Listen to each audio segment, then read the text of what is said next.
Occasion ఏదైనా location ఎక్కడైనా తెలుగువారి వేడుక అంటే ఆలివ్ మిఠాయి ఉండాల్సిందే. మిఠాయి అంటే ఆలివ్.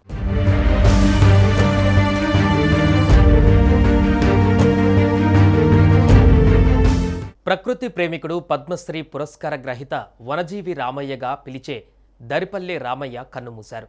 వనజీవి రామయ్య గత కొంతకాలంగా అనారోగ్యంతో బాధపడుతున్నారు. ఈ తెల్లవారుజామున ఆయన గుండెపోటుతో ఆసుపత్రిలో చికిత్స పొందుతూ తుది శ్వాస విడిచారు. ఆయన వయసు 85 సంవత్సరాలు.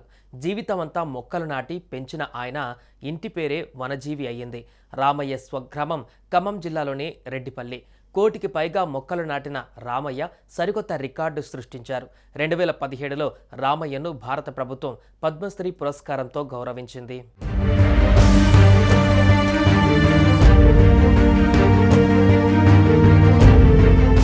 ఖమ్మం జిల్లా రెడ్డిపల్లికి చెందిన రామయ్య పర్యావరణవేత్తగా, సామాజిక కార్యకర్తగా జీవితాంతం మొక్కలు నాటడం, వాటిని సంరక్షించడం కోసం అంకితమయ్యారు.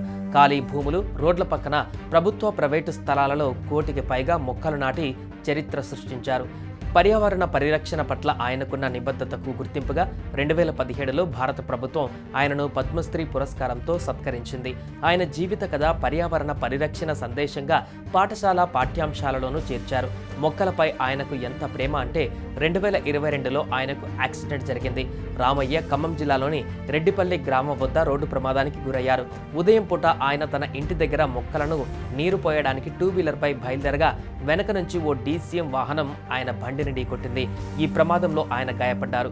కాలు, తలకు తీవ్ర గాయాలయ్యాయి. స్థానికులు ఆయన్ని వెంటనే ఖమ్మంలోని ఒక ప్రైవేట్ ఆసుపత్రికి తరలించారు. అయితే తనకు యాక్సిడెంట్ చేసిన డ్రైవర్కు అరుదైన శిక్ష విధించారు రామయ్య. పోలీస్ స్టేషన్లో కేసు వద్దని బదులుగా అతడిచే 100 మొక్కలు నాటించి వాటిని సంరక్షించేలా చూడాలన్నారు. అలా తనకు యాక్సిడెంట్ చేసిన వ్యక్తిని క్షమించడంతో పాటు మొక్కలపై తనకున్న ప్రేమను మరోసారి చాటుకున్నారు.